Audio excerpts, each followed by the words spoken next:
बिस्मिल्लाहिर्रहमानिर्रहीम। अस्सलाम वालेकुम। कैसे हैं आप? उम्मीद है कि बिल्कुल ठीक होंगे। प्यारे प्यारे बहन भाइयों, आज जो मैं आपके लिए रेसिपीज़ लेकर आई हूँ वो है पोटैटो स्नैक रेसिपीज़। मेरी कोशिश होती है कि मैं आपके सामने वो रेसिपीज़ पेश करूँ जो पहले से ज़्यादा बेहतर हो और मज़ेदार और टेस्टी भी हो और ग़िज़ाइयत से भी भरपूर हो। तो प्यारे प्यारे बहन भाइयों, आज की रेसिपी शुरू करने से पहले आप लोगों से रिक्वेस्ट है कि मेरे चैनल को सब्सक्राइब ज़रूर कर लें और बेल का बटन भी प्रेस कर लें ताकि आप मेरी किसी वीडियो से महरूम ना रह सकें। अब चलते हैं आज की रेसिपीज़ की तरफ। इसके लिए हमारे पास हैं आलू 2 से 3 अदद। इनको उबाल कर इनका छिलका उतार लें और फिर इनको कुचल लें या कद्दूकश कर लें। सारे आलूओं को अच्छी तरह कद्दूकश करने के बाद अब मैं इसमें मसाला जात डालना शुरू करूँगी। सबसे पहले मैं इसमें हरा धनिया 2 से 3 खाने के चम्मच शामिल करती हूँ और साथ में हरी मिर्च 2 अदद, इसको बारीक काट कर फिर इसमें शामिल करें। इसके बाद सुरख मिर्च दानेदार 1 चम्मच शामिल करें। सुरख मिर्च डालने के बाद अब इसमें काली मिर्च पिसी हुई आधा चम्मच शामिल करें और फिर नमक जायके के मुताबिक शामिल करें। ख्याल रहे कि नमक जो है वो पहले आलूओं को उबालने में भी थोड़ा सा डाला था, इसलिए टेस्ट के मुताबिक डालें। अब इसमें ज़ीरा पिसा हुआ 1 चम्मच, खुश्क धनिया पिसा हुआ 1 चम्मच, हल्दी पिसी हुई आधा चम्मच शामिल करने के बाद अब मैं इसमें 1 चुटकी ज़र्दा कलर शामिल करती हूँ और साथ में 2 चम्मच कॉर्नफ्लोर डालती हूँ।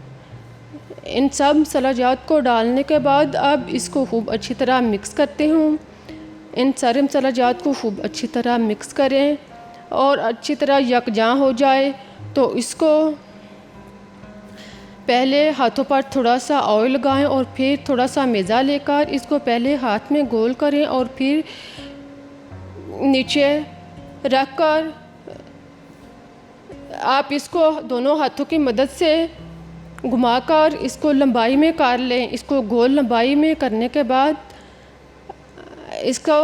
इसकी सतह को हमवार कर लें और साइड से भी इसको अच्छी तरह जो है वो फोल्ड कर लें। अब एक कांटा लें, कांटे की मदद से आप 2-2 इंच के फासले पर इसके निशान लगाते जाएं।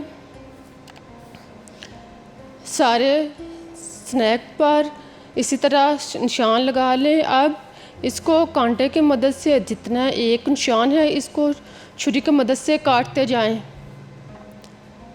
इसी तरह ये तकरीबन 2-2 इंच के स्नैक जो तैयार हो जाएंगे। देखें कितने स्टाइलिश और ज़बरदस्त स्नैक जो हैं वो तैयार हुए हैं।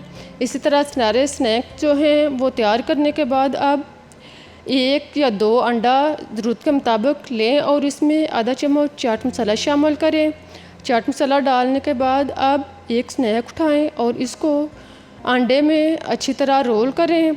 अंडे में दबाने के बाद अब इसको ब्रेड क्रम्स में चारों साइड से अच्छी तरह रोल करें। देखें पहले अंडे में और फिर ब्रेड क्रम्स में रोल करने के बाद सारे स्नैक्स इसी तरह तैयार कर लें और फिर चूल्हे पर बर्तन रख कर इस ऑयल को गर्म कर लें। जब ऑयल खूब अच्छी तरह गर्म हो जाए तो इसका शोला जो है वो मध्यम कर लें और फिर एक एक करके सारे स्नैक्स को इसमें डालते जाएं। सारे स्नैक्स को एक एक करके इसमें डालें और फिर इसको हल्की आंच पर इतना फ्राई करें कि ये ब्राउन हो जाएं। जब एक साइड से ब्राउन हो जाएं तो इनकी साइड चेंज करें और दूसरी साइड से भी इनको अच्छी तरह ब्राउन करें। देखें ये दोनों साइड से इनके कलर चेंज हो चुका है और ये ब्राउन हो चुके हैं। अब मैं आपको निकाल कर दिखाती हूँ। देखें ये कितना टेस्टी और मज़ेदार स्नैक्स तैयार हुआ है। इसी तरह आप सारे स्नैक्स तैयार कर लें और फ्राई करने के बाद इनको निकाल लें। अब हमारी रेसिपी जो है वो तैयार हो चुकी है। मेरी कोशिश होती है कि मैं आप तक हर रेसिपी जो है वो बेहतर से बेहतर बनाकर पेश करूं। आप मुझे इजाज़त दें, मैं फिर मिलूँगी एक नई रेसिपी के साथ। तब तक के लिए अल्लाह हाफिज़।